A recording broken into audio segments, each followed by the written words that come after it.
मैं हूं advocate S प्रशांत unique law classes से। आज मैं बहुत ही बड़ा टॉपिक लेके आया हूं विधि के छात्रों के लिए। जानिए हमारे कानून के अंदर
विकृत हो गया।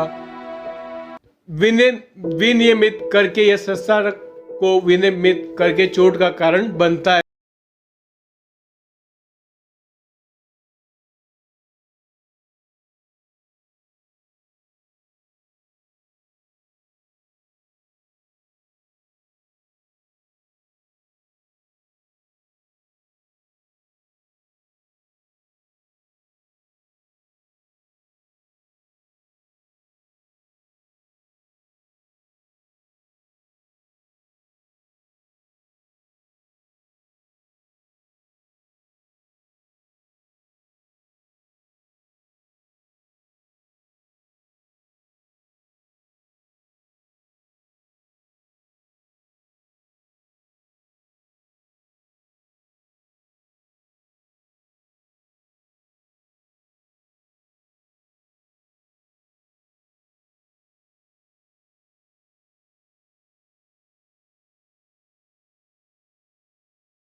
लॉ का 7वां प्रावधान इसमें शामिल है कि निकाय के निजी बैरियर का विशेषाधिकार जान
या उसको नुकसान पहुंचा, उसके शरीर को उसका अपंग किया, विकलांग किया, तो वह या उसको उकसाया गया तो धारा 334 के अंदर प्रदान की जाती है। तो अपराधी कानूनी रूप से धारा 334 के तहत जिम्मेदार होगा और भारतीय दंड संहिता की धारा 323 के तहत नहीं और उत्तरदायी होगा। 500 रुपए के जुर्माने के साथ 1 महीने के कारावास के साथ दंडित किया जाएगा। होगा धारा 323 के अंदर तहत क्या सजा होगी? जब कोई व्यक्ति आईपीसी की धारा 321 के तहत उल्लेखित स्वैच्छिक रूप से आहत होने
व्यक्ति को चोट पहुंचाता है जिससे वह प्रभावित होता है और किसी भी व्यक्ति को नुकसान पहुंचाने के लिए प्रेरित करता है, उसे उकसाता है कि इस व्यक्ति को चोट पहुंचाओ।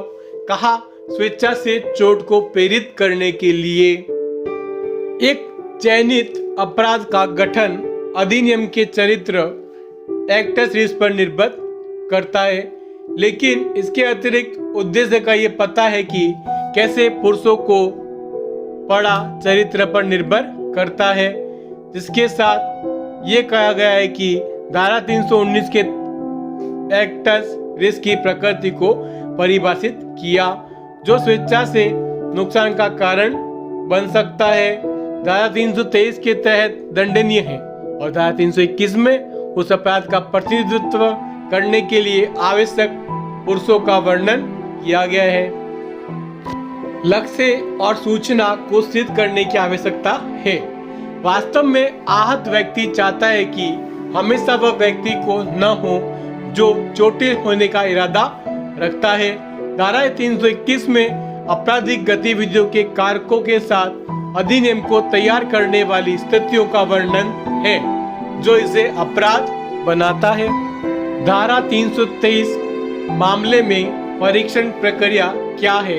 आईपीसी की धारा 323 के तहत स्थापित एक मामले के लिए परीक्षण प्रक्रिया किसी भी अन्य आपराधिक मामले के समान ही है, कुछ अलग नहीं है। प्रक्रिया निम्नलिखित है और किस प्रकार से वह हर व्यक्ति को पता होनी चाहिए। नंबर फर्स्ट, प्रथम सूचना रिपोर्ट FIR। दंड प्रक्रिया संहिता की धारा 154 के तहत एक प्राथमिकी या प्रथम सूचना रिपोर्ट दर्ज की जाती है। FIR के मामले को गति देती है। एक FIR किसी को व्यथित पुलिस द्वारा अपराध करने से संबंधित जानकारी दी जाती है कि घटना घटित हुई है। नंबर 2, जांच। FIR दर्ज करने के बाद अगला कदम जांच अधिकारी द्वारा जांच है।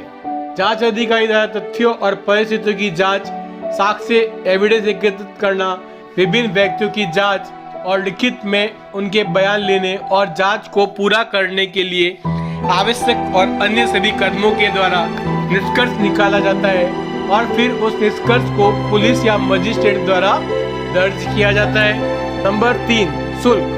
यदि पुलिस रिपोर्ट और अन्य महत्वपूर्ण दस्तावेजों पर विचार करने के बाद आरोपी को छुट्टी नहीं दी जाती है तो अदालत आरोपों के तहत आरोपित करती है कि जिसके तहत उस पर मुकदमा चलाया जाना है। एक वारंट मामले में लिखित रूप से आरोप तय किए जाने चाहिए कि इसने ये आरोप किए हैं, उस पर आरोप लगे हैं कि उसने धारदार चाकू के हथियार से उसकी हत्या की है या उसका हाथ काट दिया है, तो वो उसके आरोप लगे कि उस व्यक्ति ने ये अपराध कारित किया है।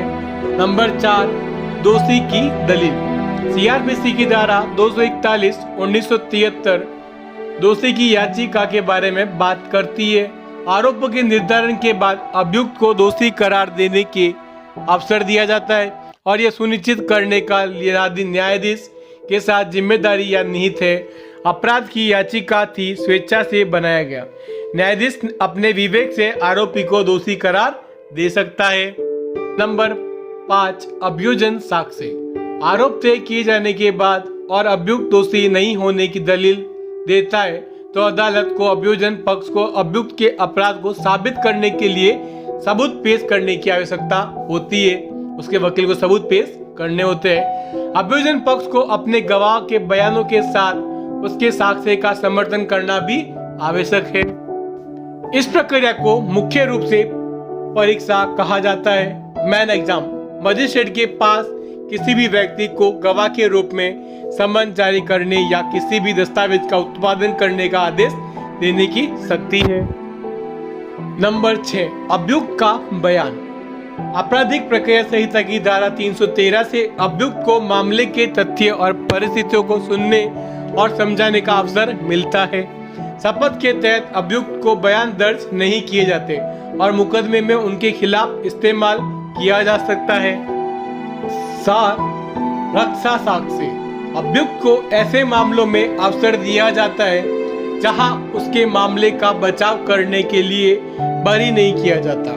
रक्षा मौखिक और दस्तावेजी साक्ष्य दोनों का उत्पादन कर सकती है, तो वो मौखिक भी हो सकती है या डॉक्यूमेंट्री भी हो सकती है। भारत में चूंकि सबूत का बोझ अभियोजन पक्ष पर है, सामान्य तौर पर बचाव पक्ष को कोई सबूत देने की आवश्यकता नहीं होती है।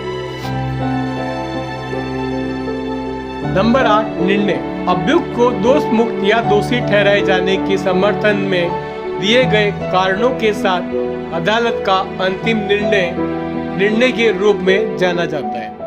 यदि अभियुक्त को बरी कर दिया जाता है तो अभियोजन पक्ष को अदालत के आदेश के खिलाफ अपील करने का समय दिया जाता है कि अगर किसी को सेशन न्यायालय में बरी कर दिया तो जो बचाव पक्ष दूसरी पार्टी वह उसे अपील करने का समय जैसे वह हाईकोर्ट के अंदर अपील कर सकता है, वह डिसीजन को चैलेंज कर सकता है। जब व्यक्ति को दोषी ठहराया जाता है तो दोनों पक्षों को सजा पर तर्क देने के लिए आमंत्रित किया जाता है, जिसे सम्मानित किया जाना है। यह आमतौर पर तब किया जाता है जब उस व्यक्ति को अपराध का दोषी ठहराया जाता है कि इस व्यक्ति ने अपराध किया है। इसकी सजा उम्र कैद, लाइफ इम्प्रिजमेंट या मृत्युदंड है, फांसी। धारा 323 के तहत किसी मामले में अपील की क्या प्रक्रिया है उसके बारे में हम लोग चर्चा करेंगे कि अपील कैसे की जाती है और हर व्यक्ति को पता होना चाहिए। दंड प्रक्रिया संहिता 1973 या किसी अन्य कानून द्वारा लागू किए गए वैधानिक प्रावधानों को छोड़कर जो किसी भी कानून में लागू होता है, अपील किसी भी फैसले या आपराधिक अदालत के आदेश से छूट नहीं हो सकती है। इस प्रकार अपील करने का कोई निहित अधिकार नहीं है, जैसे कि पहली अपील फर्स्ट अपील भी वैधानिक सीमाओं के अधीन होगी। इस सिद्धांत के पीछे औचित्य यह है कि अदालतें जो एक मामले की कोशिश करती है वे अनुमान के साथ पर्याप्त रूप से सक्षम है। परीक्षण निष्पक्ष रूप से आयोजित किया गया है। हालांकि अंतिम के अनुसार पीड़ित को विशेष परिस्थितियों में अदालत द्वारा पारित किसी भी आदेश के खिलाफ अपील करने का अधिकार है, उसे राइट है, जिसमें बरी होने के फैसले, कम अपराध के लिए सजा या अपर्याप्त मुआवजे शामिल होते हैं। या तो उसे कम सजा मिली है या उसे मुआवजा कम मिला, उसके लिए अपील कर सकता है। आमतौर पर सत्र न्यायालय और उच्च न्यायालय में अपील को संचालित करने के लिए नियमों और प्रक्रियाओं के समान सेटों को नियोजित किया जाता है। किसी राज्य में अपील की उच्चतम अदालत, हाई कोर्ट और सुप्रीम कोर्ट में अपील की जाती है। उन मामलों में अधिक शक्तियों का आनंद मिलता है जहां अपील अनुमेय है। देश में अपील की सर्वोच्च अदालत सुप्रीम कोर्ट है और इसलिए ये अपील के मामलों में सबसे व्यापक, विवेकाधीन और पुनः शक्तियों का आनंद लेती है। इसकी शक्तियां काफी हद तक भारतीय संविधान और सर्वोच्च न्यायालय आपराधिक अपील क्षेत्राधिकार में वृद्धि 1970 में निर्धारित प्रावधानों द्वारा शासित है। उच्च न्यायालय द्वारा फैसले के खिलाफ आरोपी को सर्वोच्च न्यायालय में अपील करने का अधिकार है। अगर उसे हाई कोर्ट से फैसले से संतुष्ट नहीं है तब वह सुप्रीम कोर्ट के अंदर भी अपील करने का उसका अधिकार दिया गया है। यदि उच्च न्यायालय ने उसे दोषी ठहराते हुए अपील पर उसे बरी होने के आदेश दिया है, जिससे उसे आजीवन कारावास या 10 साल की सजा हो सकती है, अधिक से अधिक उसे मृत्यु फांसी दी जा सकती है। सर्वोच्च न्यायालय में की जा रही आपराधिक अपील की प्रासंगिकता को समझते हुए सर्वोच्च न्यायालय को अपीलीय क्षेत्राधिकार के तहत भारतीय संविधान के अनुच्छेद 134 सब सेक्शन 1 में इस कानून को रखा गया है। सर्वोच्च न्यायालय आपराधिक अपीलीय क्षेत्राधिकार वृद्धि अधिनियम 1970 को भी भारतीय संविधान के अनुच्छेद 134 सब सेक्शन 2 सब अनुच्छेद 2 के अनुरूप विधायिका द्वारा पारित किया गया है, ताकि उच्च न्यायालय से अपील की सुनवाई और सुनवाई के लिए सर्वोच्च न्यायालय को अतिरिक्त शक्तियां प्रदान की जा सके। खास शर्तों के अंतर्गत अपील का एक सामान्य अधिकार एक या सभी आरोपी व्यक्ति को दिया गया है। यदि एक से अधिक लोगों को एक परीक्षण में दोषी ठहराया गया है और इस तरह का आदेश अदालत द्वारा पारित किया गया है। हालांकि कुछ ऐसी परिस्थितियां हैं जिनके तहत कोई अपील नहीं होगी। इन प्रावधानों में धारा 265 जी, धारा 375 और दंड प्रक्रिया संहिता 1973 की धारा 376 सेक्सुअल ऑफेंस पर निर्धारित किया गया है। 323 के मामले में जमानत कैसे मिलेगी उसके बारे में हम लोग चर्चा करेंगे कि जमानत किस प्रकार ली जाती है धारा 323 के आईपीसी के अंदर। आईपीसी की धारा 323 के तहत आरोपी होने पर जमानत के लिए आवेदन करने के लिए आरोपी को अदालत में जमानत के लिए आवेदन प्रस्तुत करना होगा। अदालत फिर समन को दूसरे पक्ष को भेज देगी और सुनवाई के लिए एक तारीख तय करेगी।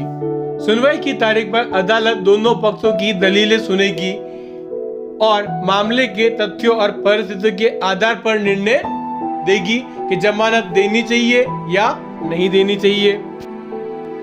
यदि आरोपी को आईपीसी की धारा 323 के तहत गिरफ्तारी की आशंका है तब वह एक आपराधिक वकील की मदद से अग्रिम जमानत के लिए आवेदन दायर कर सकता है। अग्रिम जमानत माने पहले वकील वकालतनामा के साथ विशेष आपराधिक मामले को स्थगित करने का अधिकार रखने वाले आवश्यक अदालत में अग्रिम जमानत याचिका दायर करेगा। अदालत तब एक सरकारी वकील को अग्रिम जमानत अर्जी के बारे में सूचित करेगी। यदि कोई हो तो आपत्तियां दर्ज करने के लिए कहेगी। इसके बाद अदालत सुनवाई की तारीख तय करेगी और दोनों पक्षों की अंतिम दलीलें सुनने के बाद मामले के तथ्यों की परिस्थिति के आधार पर निर्णय देगी। धारा 323 के तहत चोट लगने पर सरकारी नौकरी पाने की आपकी संभावनाएं क्या है उसके बारे में हम लोग चर्चा करेंगे। यदि कभी किसी व्यक्ति के खिलाफ आपराधिक मामला चलाया गया है तो ये सरकारी क्षेत्र में रोजगार के अवसर प्राप्त करने की संभावना को तोड़ता है। इस पूर्व धारणा के साथ पहले से ही गठित लोगों कभी कभी रोजगार के रूप में इस तरह के खुलासे से बचते हैं, जो खुलासा करने के लिए पूछते हैं किसी भी आपराधिक मुकदमे एफआईआर के संस्थानों आदि को पेंडेंसी। इस बात को समझने के लिए महत्वपूर्ण बात यह है कि किसी भी व्यक्ति के खिलाफ लगाए गए सूट में सीधे तौर पर वह शामिल नहीं हो सकता, जो ऐसे व्यक्ति से उम्मीद की जाती है जो उसके रोजगार से जुड़ा हो लेकिन बहुत झूठ बोलने के कारण स्वतः अयोग्यता हो सकती है। पृष्ठभूमि की जांच भी होती है कि नियोक्ता अपनी भर्ती प्रक्रिया के हिस्से के रूप में आचरण कर सकता है और यदि आवेदन में झूठ बोला गया है तो वह पृष्ठभूमि की जांच और पसंद के माध्यम से आसानी से पुनर्जीवित हो सकता है और इस तरह के मामले में व्यक्ति को अयोग्य भी नजर आ सकता है अगर उसे गलत बयानी आधार पर रोजगार प्रदान किया गया है। यहाँ यह भी ध्यान दिया जाना चाहिए कि कानून के अनुसार ये स्क्रीनिंग जो ये तय करती है कि किसी व्यक्ति के खिलाफ लगाए गए आरोप के आधार पर आपराधिक मुकदमे की पेंडेंसी किसी पद की प्रकृति पर कोई असर डालेगी या नहीं। एफआईआर और आरोप यदि कोई है, साथ ही सिर्फ फंसाए जाने का मतलब दोषी ठहरा जाना नहीं है और एक सामान्य नियम के रूप से एक व्यक्ति दोषी है जब तक कि दोषी साबित नहीं होता। किसी खिलाफ लंबित मामले के आधार पर उसे रोजगार से वंचित नहीं किया जा सकता। हालांकि अभी भी कुछ अपवाद मौजूद है, साथ ही जहां रोजगार की प्रकृति अर्धसैनिक या सैन्य सेवाओं की तरह संवेदनशील है तो किसी को पहले सूचना रिपोर्ट या लंबित मुकदमे के आधार पर रोजगार से वंचित किया जा सकता है। 323 से संबंधित महत्वपूर्ण निर्णय। नंबर 1, बॉम्बे सरकार अब्दुल वहाब AIR 1946 ने अदालत में कहा कि दोषी होम्योपैथी की हत्या और दुख की चोट के बीच की रेखा बहुत पतली है।